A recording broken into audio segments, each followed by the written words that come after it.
La Porte du Non-Retour in Ouidah.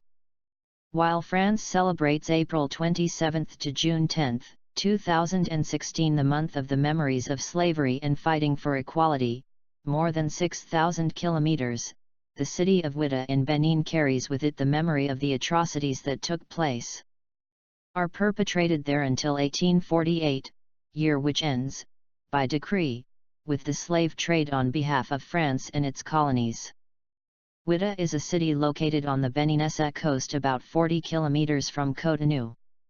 This city is infamous for having been in the 18th century one of the main point of sale and departure of slaves to the French colonies and other European countries. Orchestrated by the slave state of Abomey on behalf of the Europeans, raids on villages and the sale of slaves, called goods, took place in the most inhuman conditions. The Gate of No Return was erected in 1995 at the initiative of UNESCO on the beach, where are supposed to have left the boats of the slave trade. It is the starting point of the nearly 2 million Africans who left the land of their ancestors to join in galleys, the galleys that took them to a new world of work. On average 20% of the slaves who boarded died during the crossing. The Gate of No Return also symbolizes the point of arrival of what is today called the slave route. This route started from the Place des Enchères, also called Place Cha-Cha in downtown Ouidah.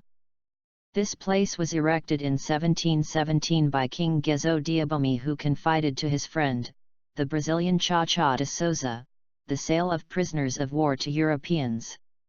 Even today, in the middle of this square, there is a multi-century tree, the tree of Oblivion.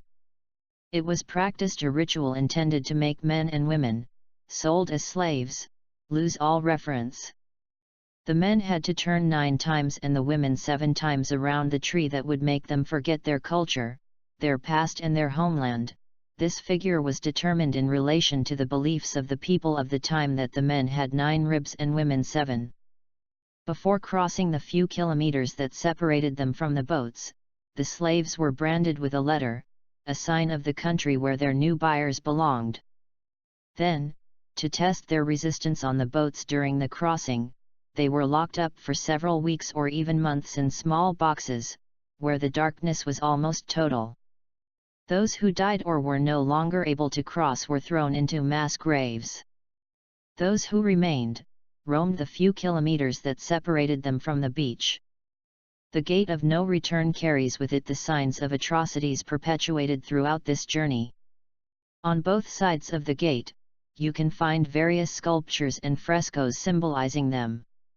On one side, facing the sea, the slave marched to the boats, and on the other side, back to the sea, facing the city of Ouidah, the slaves walking from the tree of Oblivion.